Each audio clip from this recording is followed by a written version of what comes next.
તો ભારત અને વિશ્વમાં હાહાકાર મચાવનાર કોરોનાએ ફરી એક વખત વિશ્વના અનેક દેશોના માધ્યમ પર દસ્તક દીધી છે। કોરોનાએ દસ્તક એવી દીધી કે લોકોમાં ફફડાટ ફેલાયો છે। સિંગાપોરમાં કોરોના વાયરસ ફરી એકવાર નવી લહેર સાથે માથું કાઢી રહ્યો છે। તો સિંગાપોર, હોંગકોંગ અને દક્ષિણ પૂર્વ એશિયાના ઘણા ભાગોમાં કોવિડ-19ના કેસમાં ધરખમ વધારો થઈ રહ્યો છે।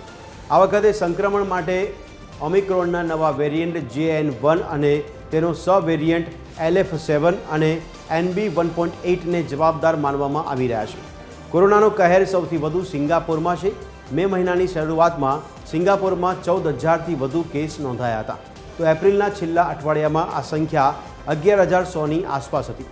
અહીં કેસોમાં 28%નો વધારો થયો છે, તેમજ હોસ્પિટલોમાં દરરોજ દાખલ થતા દર્દીઓની સંખ્યામાં 30%નો વધારો થયો છે। તો બીજી તરફ ચીન અને થાઇલેન્ડમાં પણ એલર્ટ જાહેર કરાયું છે। ચીન અને થાઇલેન્ડમાં કોરોના વાયરસના કેસ બમણા થયા છે। લોકોને બૂસ્ટર ડોઝ લેવાની સલાહ આપવામાં આવી છે। Chinese centre for disease and પ્રિવેન્શનના ડેટા અનુસાર કોવિડની લહેર ટૂંક સમયમાં તીવ્ર બનવાની શક્યતા છે। તો થાઇલેન્ડમાં 2 અલગ અલગ વિસ્તારોમાં કોવિડના કેસોમાં ઝડપથી વધારો થયો છે।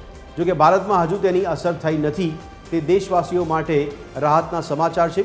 આરોગ્ય અને પરિવાર કલ્યાણ મંત્રાલય અનુસાર 19 મે 2025 સુધીમાં દેશમાં ફક્ત 93 કેસ નોંધાયા છે।